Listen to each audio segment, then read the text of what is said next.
دوستان سلام، وقتتون به خیر باشه. توی این ویدیو میخوایم در مورد نصب، راه اندازی و تنظیمات اولیه نرم افزار متاتریدر با همدیگه صحبت بکنیم. خب من میام داخل سایت گوگل و خب اینجا سرچ میکنم دانلود متاتریدر 5 که خب من چون قبلا نوشتم اینجا به صورت پیش‌فرض میاره، اما شما کافیه بنویسید که دانلود متاتریدر 5.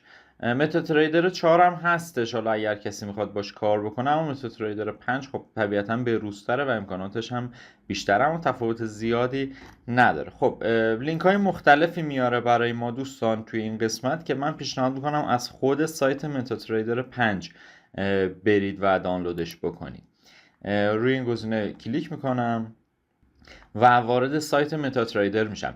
دوستان اگر این سایت رو براتون باز نمیکنه، استفاده بکنید از فیلتر شکنتون، چون بعضی موقع ممکنه این سایت جز سایت های فیلتری باشه. خب این سایت متاتریدر 5 هستش. خب اینجا خیلی راحت برای ما لینک های دانلودش رو برده. اگر برای ویندوز میخواید یا بقیه سیستم عامل ها، یا اگر برای گوشی تلفن همراهتون هم میخواید، از این طریق میتونید دانلودش بکنید. من الان برای ویندوز میخوام و روی این قسمت کلیک میکنم. خب نرم افزار شروع میکنه به دانلود شدن. به محض اینکه دانلود شد دیگه باید بریم و نصب نرم افزار رو شروع بکنیم. خب دانلود نرم افزار تمام شد. من روی این گزینه اگر کلیک بکنم یا اگر برم توی قسمت های دانلودی خود ویندوز، برای من اینجا میاره MT5 ستاپ. روش کلیک میکنم و یک پنجره برای من باز میشه و خودش به صورت خودکار شروع میکنه به نصب کردن. روی گزینه نکس کلیک میکنم و خود نرم افزار به صورت اتوماتیک شروع میکنه به نصب شدن. منتظر میمونیم تا نصب نرم افزار تمام بشه. خب زمانی که نصب نرم افزار تمام شد، روی گزینه فینیش کلیک میکنم و یک پنجره به صورت مرورگر برای من باز میشه که خب چیز خاصی نیست، میتونیم ببندیمش و نرم افزار روی دسکتاپ من اینجا اومد. دوستان دو تا فایل هستش. ما روی فایل متاتریدر 5 با هم دیگه میخوایم صحبت بکنیم. من دبل کلیک میکنم، متاتریدر رو باز میکنم. پنجره اولش اینجا نام بروکرتون رو باید وارد بکنید. به عنوان مثال بروکر آلپاری. روی گزینه فاند یور کمپانی میزنید، بروکر رو اینجا براتون میاره. روی بروکر کلیک میکنید، گزینه نکست رو میزنید. خب اینجا اگر میخواید حالا دوستان اکانت دمو بسازید، یعنی همین الان اکانت دمو بسازید، گزینه اول. اگر میخواید حالا وصل بشید به اکانت ریل یا اکانت دمویی که توی سایت آلپاری توی ویدیوی قبلی با هم ساختیم، کافیه که اینجا بیایید شماره کابینتون و رمز عبورتون رو وارد بکنید. توی ویدیوی قبلی صحبت کردیم که حالا شماره کابین و رمز عبوری که ایجاد کردیم رو ما توی قسمت متاتریدر باید وارد بکنیم که اینجا دقیقا همون قسمت هستش. من شماره کابین و رمزم رو اینجا باید وارد کنم، حالا چه اکانت دمو باشه چه اکانت ریل. فقط دقت بکنید اگر اکانتتون ریل بود، روی این قسمت روی این گزینه باید قرارش بدید. اگر دمو بود، روی این قسمت قرارش بدید. خب من شماره کابین و پسورد رو اینجا وارد کردم. این رو هم روی گزینه دمو گذاشتم و روی گزینه فینیش کلیک میکنم. الان متاتریدر وصل شد به همون حساب دمویی که من توی سایت آلپاری ساختم و این فضایی هستش که ما قراره با هم دیگه کار بکنیم. خب در ابتدای کار بیاید همه این پنجرهایی که هستش رو ببندید دوستان، همه اینها رو ببندین تا دونه به دونه با هم دیگه کار بکنیم. خب گزینه فایل داره، گزینه ویو داره. در ابتدای کار روی گزینه ویو بیاید، تولز بار هر سه تیکه این فعال باشه. یه گزینه داره در درجه اول، برید روی قسمت تولز و روی قسمت آپشن کلیک بکنید. سربرگ ایونتس رو بیایید و این تیک اینیبل سانز ایونتس رو غیر فعال بکنید که نرم افزار صداهای مختلفی برای ما نده و خب اصطلاحاً سایلنتش بکنیم. پس من این تیکو برمیدارم، روی گزینه اوکی کلیک میکنم و میام اینجا و روی گزینه فایل و ویو میخوایم یه صحبتایی داشته باشیم. دوستان اگر اون پنجره اولیه بروکر براتون باز نشد یا حالا بعدا خواستید اکانت دیگه باز بکنید، کافیه بیاید اینجا اوپن ان اکانت رو بزنید.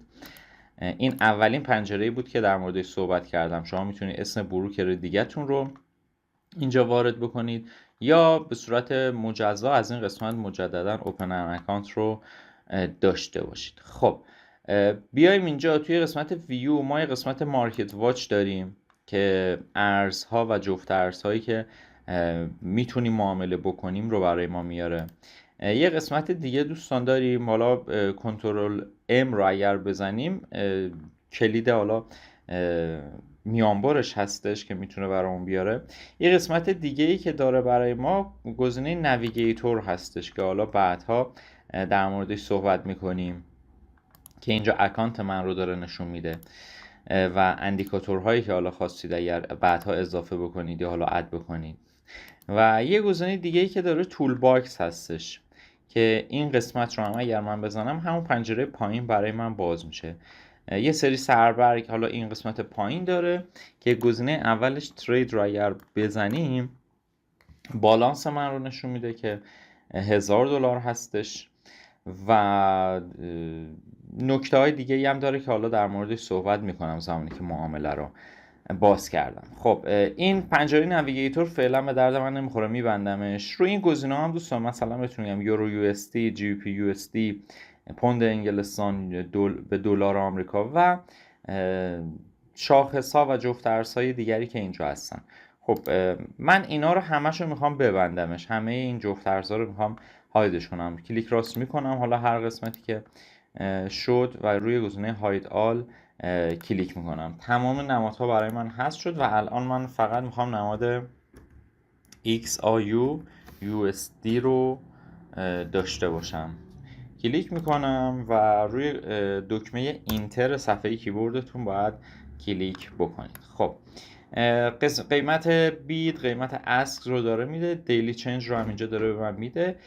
من کلیک راست میکنم مجددا اینجا روی گزینه آخر کالمزش میام و اسپرد رو تیکش رو فعال میکنم و از طرفی دیلی چنج رو من اینجا تیکش رو بر میدارم که اسپرد یعنی تفاوت نرخ اسک و بیت رو اینجا به من نشون بده. خب این هم از این قسمت. حالا شما اگر جفت ارز دیگری خواستید میتونید خودتون اینجا اد بکنید، حالا هر جفت ارزی که مد نظرتون بود، نقره باشه، بازار حالا جفت ارزها باشه و به این صورت شاخص ها باشه. حتی عرضم به حضورتون که بریم برای مرحله بعدی و باز کردن نمودار. کافیه بریم روی اون نماد کلیک راست و گزینه دوم چارت ویندو رو اینجا من بزنم. نمودار XAU اونس جهانی برای من باز میشه به این طریق که خب یک سری تنظیمات اولیه رو من باید اینجا انجام بدم. برای تنظیماتش دوستان کافیه بیایم توی این فضا کلیک راست کنیم، روی گزینه آخر پراپرتیز کلیک کنیم و یک پنجره مجددا برای من باز میشه. اینجا مطابق با سلیقه خودتون تنظیمش بکنید. من الان اون چیزی رو که دارم میگم به صورت پیشورز و راحت تر بودن خودم هستش. تمتون حالا میتونید بلک اند وایت باشه، سفید و سیاه باشه، میتونم مثلا تم های مختلف دیگری که اینجا برای شما در نظر گرفته شده رو میتونین داشته باشین، حالا هر کدومش رو که خواستید. خب به این صورت مثلا این رو که بزنید میشه گفت تنظیمات خوبی رو برای ما داره که باز هم میتونیم خودمون تنظیمش بکنیم. من میذارم روی گزینه بلک اند وایت، میام اینجا این قسمت رو من میام و نانش میکنم. همونجور که میبینید این دورچین این قسمت هستش، فورگراند هستش که اینجا اگر برش داریم به این صورت نمایش داده میشه. گرید این خطوط راهنما هستش که من بهشون احتیاجی ندارم، بنابراین میرم و برشون میدارم. بار آپ یعنی حالا اون اصطلاحاً اون خطچین ها یا دور کندل هایی که به صورت سعودی هستش که من میرم و روی گزینه سبز میذارم به این صورت. اینجا هم تنظیماتش رو داره به ما نشون میده، این خط های دور کندل هستش. باردان دقیقا همین منتها کندل قرمز هستش به این صورت برای ما هستش.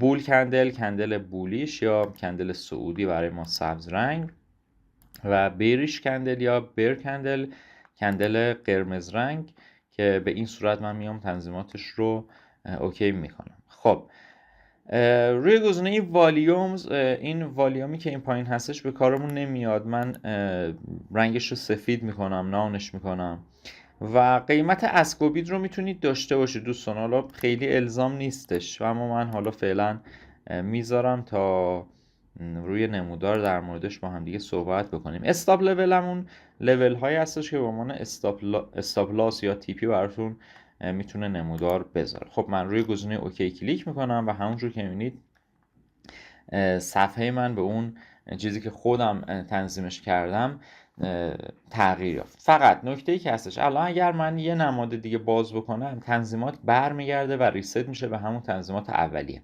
برای اینکه این اتفاق نیفته کلیک راست میکنم، روی گزینه تمپلیت میام و روی گزینه اول سیو تمپلیتس کلیک میکنم. یه پنجره برام باز میشه و فقط کافیه نام اینجا رو من تغییر بدم و به یک نام دیگه، به عنوان مثال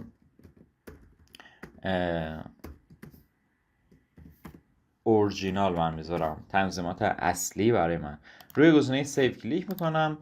اگر کلیک راست بکنم تمپلیت رو بزنم میبینیم که اورجینال هستش. حالا من اگر اینجا بیام و روی گزینه ADX بزنم یه تنظیمات دیگه ای داره، تمپلیت. روی گزینه بولینجر بزنم باند بولینجر رو میارم، حالا خیلی مهم نیست. مومنتوم بزنم دوباره یه تنظیمات دیگه میارم. من تنظیمات خودم و پیش‌فرض خودم رو با نام اورجینال سیو کردم که دیگه هر سری نخوام تنظیمات رو تغییرش بدم. این هم به این صورت. خب نکته دیگه ای نداره. حالا این قسمتش هم هست البته. اگر روی این دوتا گزینه کلیک بکنیم یه سری صفحه برای ما باز میشه. روی این قسمت بزنم گزینه سل و بای برای من فعال میشه به این صورت. حالا این رو فعلا نمیاره. نکته بعدی در مورد این نوار ابزار و نوار حالا تایم فریم بالا هستش. دوستان روی این نقطه چینا اگر دقت بکنید، اگر من دستمو بگیرم، خب الان نمیاره، بعضی موقع یه مقداری ممکنه هنگ بکنه. الان آورد. خب ما یک پنجره یا حالا نوار بهتره بخوام بگم، نوار ابزار داریم اینجا تحت عنوان نوار ابزار تایم فریم M1 M5 M15 MC H1 H4 D1 الی آخر. خب این تایم فریم من هستش. خب دیگه در جریان هستید، تایم فریم 15 دقیقه، تایم فریم هفتگی، ماهانه الی آخر. من اگر خواستم تنظیمات اینا رو داشته باشم یا به عنوان مثال تایم فریم 10 دقیقه الان تو اینا نیست اضافه بکنم، کلیک راست میکنم کاستومایز. اگر خواستید چیزی رو از اینجا حذفش بکنید میای روش کلیک میکنید، مثلا من تایم فریم ماهانه به کارم نمیاد، روی گزینه ریموو میزنم، این ریموو میشه میاد این قسمت. اما اگر خواستید چیزی رو اضافه بکنید، مثلا 10 دقیقه بیاد تو نوار ابزارتون، روی گزینه 10 دقیقه میزنید و اینسرت میکنید. این چیزی هستش که به شما نمایش داده میشه. حالا جهت جابجاییش هم اگر خواستید مثلا جابجاش بکنید به این صورت میتونید بیایید و با گزینه آپ و دان این کار رو انجام بدید. این قسمت تایم فریم. قسمت دیگه نوار ابزارشون هستش که حالا اینجا هم میتونید کلیک راست کنید کاستومایز. هر نوار ابزاری که لازم داشتید، به عنوان مثال حالا کانال باشه، فیبوهای اکسپنشن باشه، فیبو چنل باشه، بحث شمارش الیوت باشه، چنگال باشه، هر چیزی که باشه رو میتونید اضافه بکنید یا هر چیزی که اینجا اضافی هست رو شما میتونید ریمووش کنید و بفرستیدش اینجا. همون دوتا گزینه آپ و دان هم اینجا برای شما فعال هستش که خب این دیگه متناسب با روش تحلیلی شما و استراتژی شما ابزارهاتون رو میتونید اینجا تغییرش بدید. روی گزینه کلوز میزنم. نوار ابزارهای دیگه ای که هستش و حالا یه توضیح مختصر بخوام بدم، برای عکس گرفتن به این صورت میتونید عکس بگیرید از صفحتون. برای اینکه دوستان نمودارتون ببینید الان چسبیده به این آخر و من هر چقدر اینجا رو بکشم نمیاد، کافیه روی این گزینه Shift End of the Chart from Right Border کلیک بکنم، نمودار خودش یه مقداری میاد این قسمت قرار میگیره و اگر دیدید چسبیده این گزینه رو بزنید. اگر من بخوام برم توی گذشته، الان مارکت بازه بچه‌ها دقت بکنید، من هرچی دارم میرم گذشته نمودار شیفت میکنه آخره. کار. کافیه بیام این رو غیر فعالش بکنم. پس این گزینه رو ترجیحاً غیر فعالش بکنید که اگر خواستید برید توی گذشته دیگه نخواهید نمودار رو هی آخرش رو براتون بیاره. اگر هم خواستید به صورت مستقیم الان برید به آخر این کندل و آخر نمودار، کافیه روی این گزینه مجددا کلیک بکنید و مجددا غیر فعالش بکنید. زوم آوت هستش، زوم این هستش که خب طبیعتا میدونید چیه. اگر نمودارتون خواستید به صورت بار چارت باشه، کندل استیک باشه یا خطی باشه، به این صورت میتونید این گزینه ها رو فعالش بکنید. خب اینم از این قسمت. خب یه نکته بسیار مهم و شاید مهمترین قسمت برای ما نحوه باز کردن اوردر و سفارش گذاری، اصطلاحاً اوردر گذاری هستش که اینجا برای ما نیو اوردر رو گذاشته. خب من روی گزینه نیو اوردر اگر کلیک بکنم یه پنجره برای من باز میشه. در درجه اول اینو بهتون بگم، حالا اون گزینه‌ای که داشتیم اگر همین الان من روی گزینه بای یا سل بزنم بلا فاصله معامله برای من باز میشه و این هم حجم من هستش. حجم رو میتونید خودتون بر اساس لات اینجا واردش بکنید. یه لات میخواین معامله بزنید یا به عنوان مثال 2/100 لات میخواین معامله بزنید، 2/10 لات میخواین معامله بزنید، اینجا میتونید خودتون این سفارش رو داشته باشید. من الان اگر بخوام در لحظه مثلا یه معامله لحظه‌ای باز بکنم، روی گزینه بای که بزنم در بار اول این رو میاره، اما دفعات بعدی دیگه چنین چیزی نمیاره. خب من اینجا روی گزینه بای زدم و معامله برای من در لحظه باز شد. یعنی داره میگه که آقا تو همین قیمتی که برای من هستش اوردر رو اصطلاحاً طبق مارکت و آخرین خریدار و فروشنده برای من باز بکن.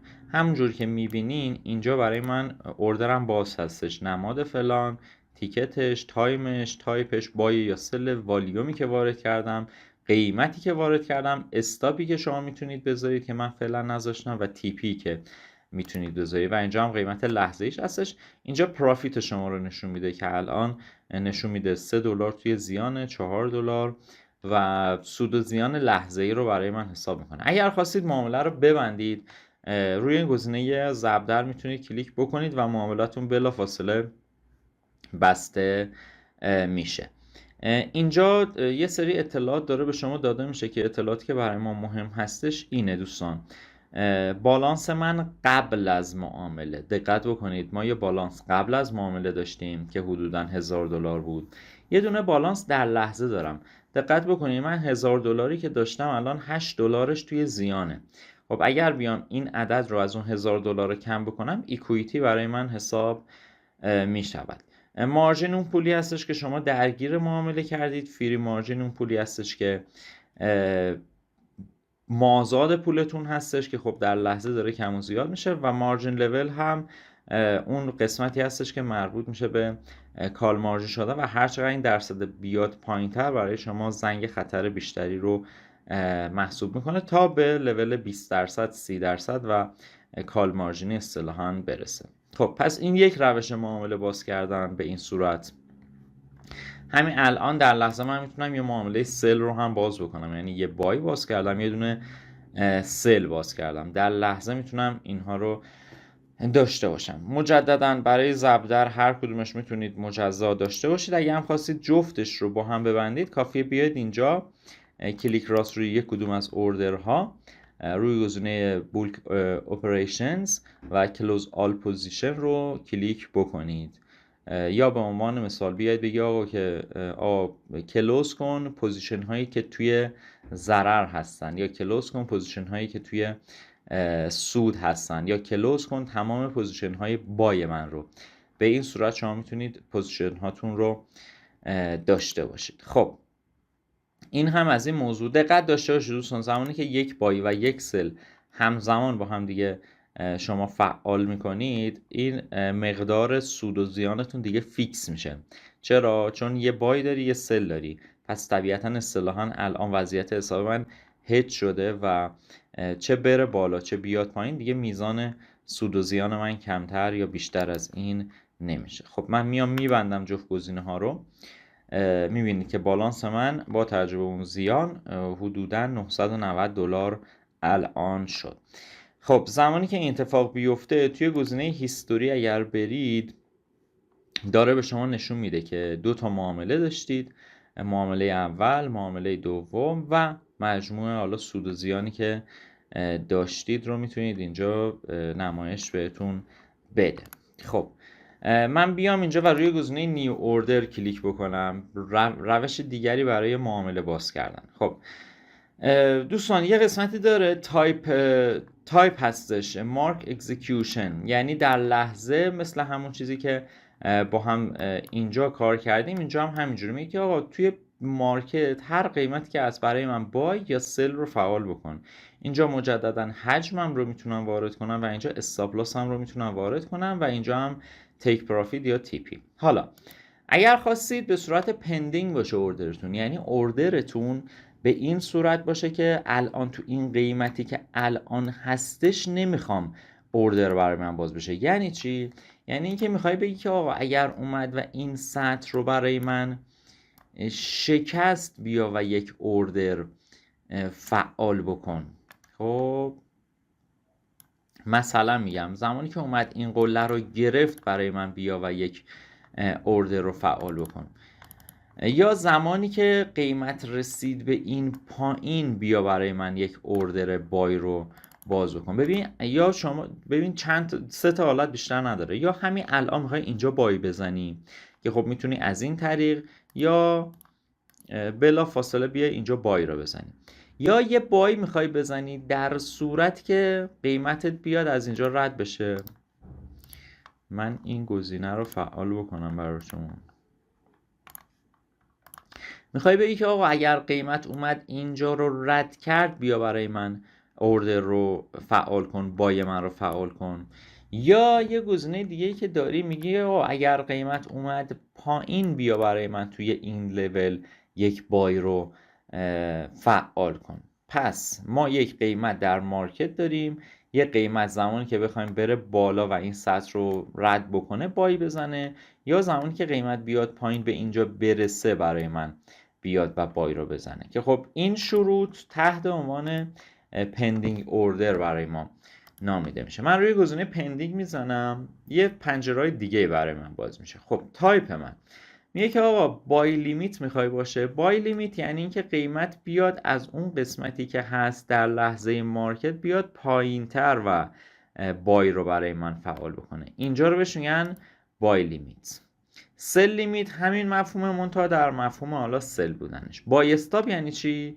میگه که آقا اوردر شما، بای استاپ یعنی این که اگر این قیمت رو رد کرد بیاد برای من و اوردرم رو فعال بکنه. این میشه مفهوم بای استاپ. پس بای لیمیت یعنی قیمت بیاد پایین تر از حدی که الان توی بازار هستش و اینجا فعال بکنه، این میشه بای لیمیت. و بای استاپ یعنی اینکه بیاد یک قیمتی رو بالاتر از قیمت فعلی بازار رد بکنه تا اوردر شما فعال بشود. حالا با توجه به سیگنال هایی که داده میشه این رو بهتون میگیم که حالا به چه صورتی هستش. ممکن از نوع مارکت باشه، ممکن از نوع بای استاپ باشه. بای لیمیت معمولا خیلی کم داریم و اصلا نداریم. میشه گفت 90% سیگنال ها دوستان به صورت بای استاپ یا سل استاپ هستش. پس من این دوتا گزینه رو یک بار دیگه توضیح میدم. خب ببین ممکنه که شما در لحظه بیای و یه همچین سیگنالی رو دریافت بکنی به این صورت. احتمالاً به این صورت دوستان که میگه که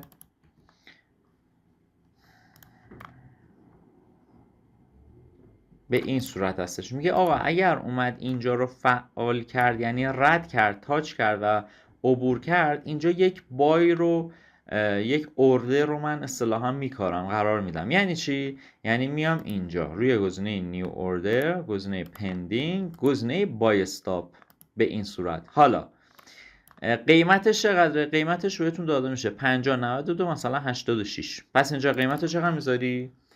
50 92 86. خیلی مهمه این قیمت ها. این قیمت خیلی خیلی مهمه. خب والیوم حجمتون چقدر؟ به عنوان مثال 1/10 یا حجمی که داده میشه.